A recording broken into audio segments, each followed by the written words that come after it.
दोस्तों, मैं डॉक्टर सितेश रॉय हूँ, एक सुपर स्पेशलिस्ट इम्यूनोलॉजी, एलर्जी और एज़मा में, और आज मैं आपसे बात करने वाला हूँ कोरोना का दहशत, द फियर ऑफ कोरोना।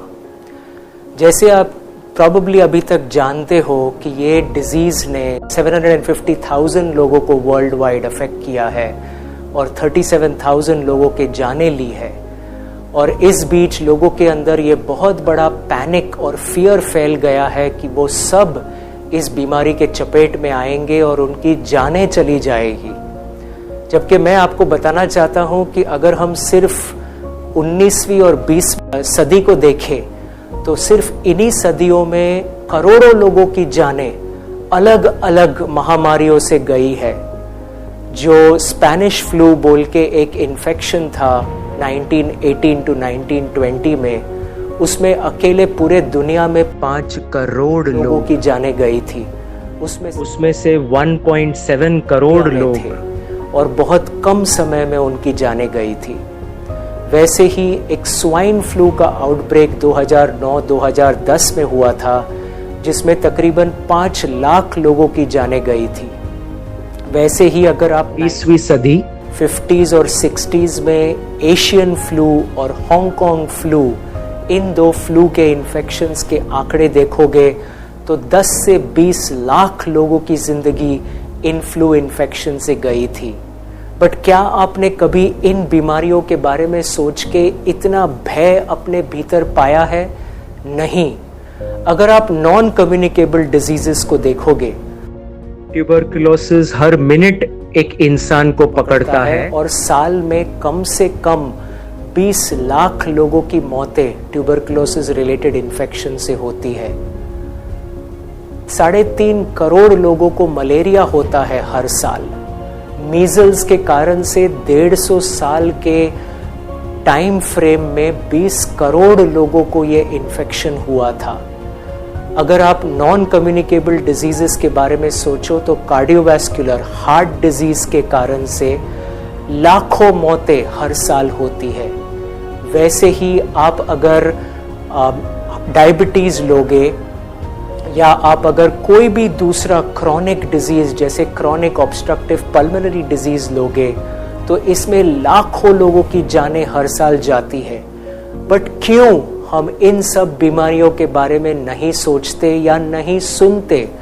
और हम कोरोना वायरस इन्फेक्शन के बारे में, जिसने अभी तक 1400 लोगों को इस देश में बीमार किया है और 37 लोगों को मौत की घाट उतारा है, ऐसे कंडीशन में हम क्यों इतना भय में जी रहे हैं?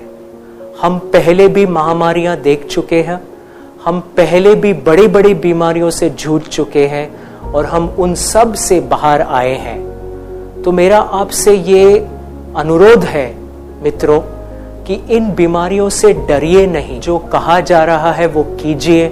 सोशल डिस्टेंसिंग मेंटेन कीजिए, अपने घरों में रहिए, हैंड वॉशिंग कीजिए, अपनी चीज़ों को आसपास साफ रखिए, सैनिटाइज्ड रखिए, बाहर ओपन में शौच मत कीजिए, बाहर थूकिए मत, अपनी साफ सफाई मेंटेन रखिए और खुद को और दूसरों को संभालिए। और ये चीजें तो हमको ऐसे भी करनी चाहिए, ये सिर्फ कोरोना वायरस के लिए करना है ऐसा नहीं है।